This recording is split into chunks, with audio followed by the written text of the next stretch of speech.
En los confines helados de la Tierra, donde la vida se decide por la fuerza y la debilidad no sobrevive, nació un niño sin protección, sin riqueza y sin futuro. Nadie escribió su nombre al nacer. Nadie pensó que sobreviviría. Pero ese niño, Temujin, cargaría sobre sus hombros una voluntad tan grande que cambiaría la historia del mundo. Lo que comenzó como una vida olvidada terminó convirtiéndose en el imperio continuo más vasto que la humanidad haya visto. Esta no es una leyenda, es la historia real del hombre que transformó la estepa en el corazón de un imperio.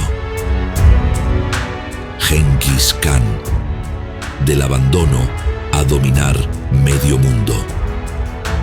En las llanuras infinitas de Mongolia, donde el viento sopla sin descanso y el frío corta como una hoja afilada, nació en 1162 un niño llamado Temujin. No había gloria a su alrededor, no había riqueza, no había poder, solo una familia nómada, una tienda de piel y un destino que parecía pequeño. Su padre, Yesugei, era un jefe menor entre los Borjigin, un linaje antiguo, pero no dominante. Yesugei sabía que para sobrevivir en la estepa necesitaba alianzas, y una de ellas fue con la familia de Borte, la mujer que algún día sería esposa de Temujin. Ese pacto marcó el inicio de una trayectoria que nadie imaginaba. Cuando Temujin tenía cerca de 9 años, su padre murió envenenado por miembros de una tribu rival. El golpe fue devastador. Sin un líder adulto, la familia quedó expuesta, abandonada por quienes antes los respetaban. Las leyes no escritas de la estepa eran claras. Sin rebaños, sin protección, sin un jefe fuerte, cualquier familia podía ser ignorada. Eso mismo ocurrió. Su madre, Hoelun, luchó por mantener vivos a sus hijos. No solo enfrentaron hambre, enfrentaron aislamiento, frío extremo, rechazo de los clanes cercanos. Crecieron buscando raíces, pescando en ríos helados y comiendo cualquier cosa que pudieran encontrar. En ese entorno hostil, Temujin aprendió una verdad que nunca olvidaría: quien no se levanta, desaparece. En su adolescencia, cuando intentaba reconstruir un pequeño grupo de aliados, los Tallichiut lo capturaron, lo humillaron, lo ataron a un yugo de madera y lo obligaron a vivir como prisionero. Esa etapa pudo destruirlo, pero ocurrió lo contrario. Logró escapar gracias a un guardia que decidió dejarlo vivir. Ese acto cambió su vida. Le enseñó que incluso en el caos existían personas capaces de tomar decisiones diferentes, y le mostró que las oportunidades se aparecían solo si uno tenía el valor de buscarlas. Al recuperar la libertad, Temujin regresó a la estepa con un objetivo más claro: reunir a quienes se habían quedado sin líder, sin esperanza, sin refugio. Su carisma creció. Su determinación convenció a familias marginadas que lo vieron como alguien capaz de guiarlos. Para él, la lealtad no se basaba en linajes, se basaba en mérito. En esos años, también fortaleció su vínculo con Jamuka, su amigo de la infancia. Ambos crecieron juntos, pero eligieron caminos distintos. Jamuka aspiraba a un liderazgo tradicional, sostenido en nobleza heredada. Temujin quería algo más amplio, un poder que naciera del esfuerzo, de la disciplina y del respeto ganado. La tensión entre ambos escaló con el tiempo. Lo que comenzó como rivalidad terminó en confrontación directa. La estepa, fragmentada por años de conflictos, observó la lucha entre dos visiones opuestas de cómo debía unificarse Mongolia. La guerra entre Temujin y Jamuka marcó el inicio de un proceso largo, doloroso y decisivo. Mientras ese conflicto se desarrollaba, Temujin enfrentó otras amenazas. Los merquitas, enemigos antiguos de su familia, intentaron destruirlo en repetidas ocasiones. Los tártaros, aliados de poderes externos, también se cruzaron con él. Cada enemigo lo obligó a mejorar sus tácticas, a observar con precisión, a aprender a tomar decisiones rápidas que marcarían la diferencia en los momentos críticos. Su liderazgo creció gracias a una cualidad particular: predicaba con el ejemplo. No exigía nada que él mismo no estuviera dispuesto a hacer. Compartía riesgos, compartía cargas, compartía hambre y victoria. Sus seguidores lo notaron y su reputación se expandió por toda la región. A finales del siglo XII ya no era simplemente un jefe local. Su influencia crecía más allá de los clanes cercanos. Hombres de distintas procedencias comenzaron a unirse a él. Por voluntad propia, veían en Temujin algo diferente.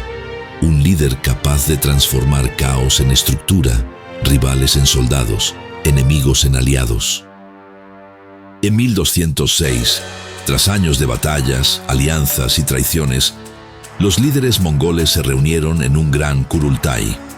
Allí, frente a las familias más importantes de la estepa, Temujin recibió un título sin precedentes: Genghis Khan, el gobernante universal. Aquel día no solo se nombró a un nuevo líder, se fundó un imperio. Desde el primer instante dejó claro que su visión iba mucho más lejos de lo que cualquier jefe mongol había imaginado. Reformó el ejército, creó unidades de 10, 100, 1000 y 10.000 hombres, con mandos definidos. Implementó un sistema donde la habilidad valía más que el linaje. Ese enfoque atrajo a los mejores guerreros, sin importar su origen. También unificó normas, instituyó leyes que regularon el comercio, las alianzas, las rutas de mensajería y el comportamiento dentro de su creciente imperio. Para él, conquistar tierras no bastaba, había que gobernarlas. Su primera gran campaña fue contra la dinastía Jin, en el norte de China.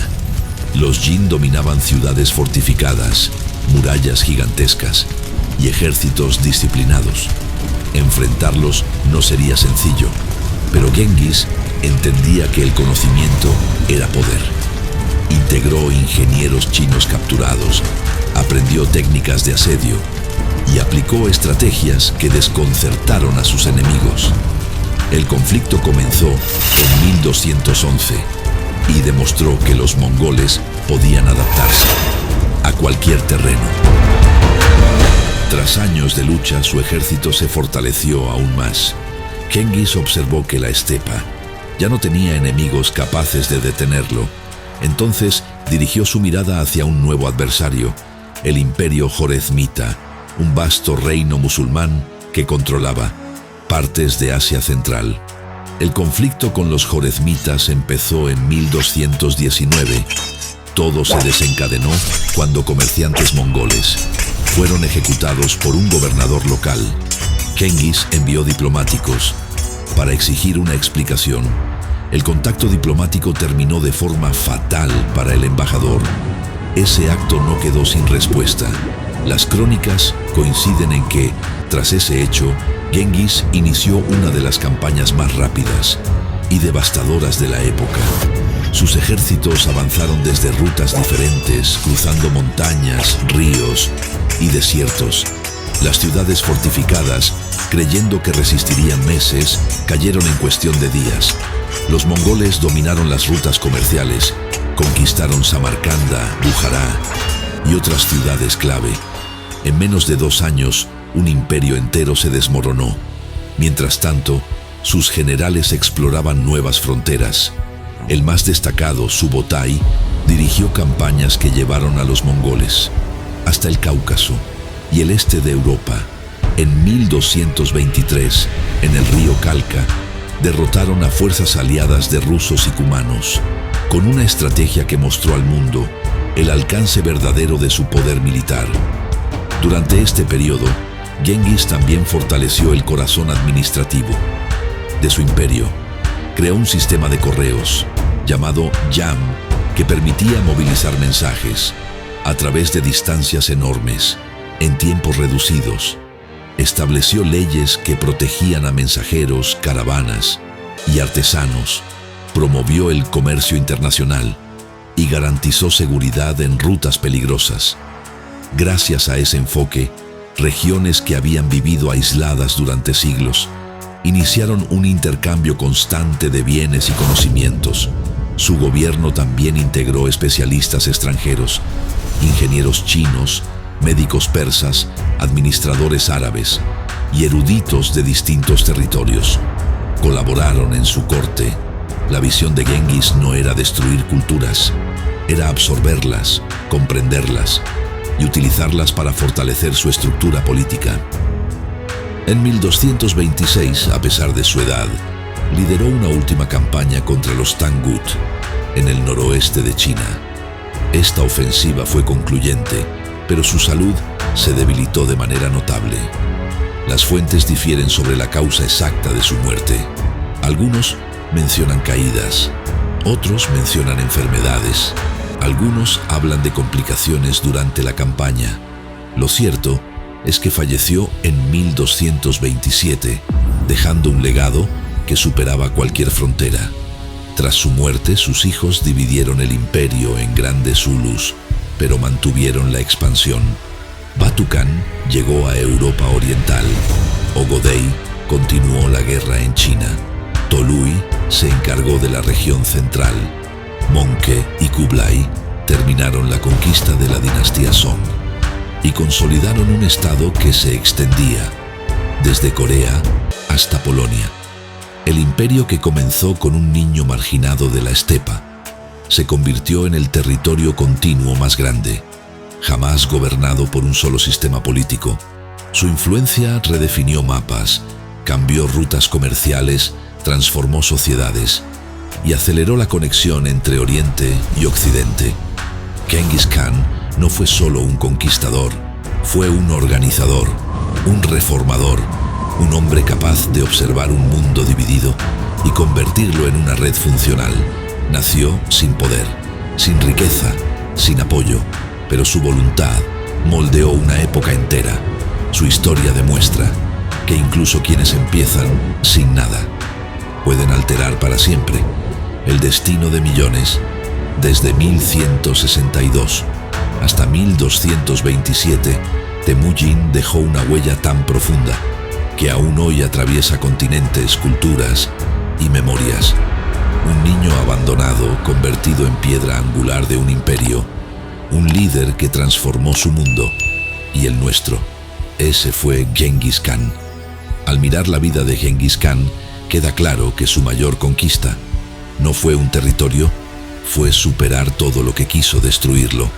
No nació con ventaja, no tuvo un camino fácil. Nada le fue regalado, pero convirtió cada tropiezo en un impulso. Quizás esa sea la enseñanza real. El mundo no está hecho para quienes esperan, sino para quienes avanzan incluso cuando todos les cierran la puerta.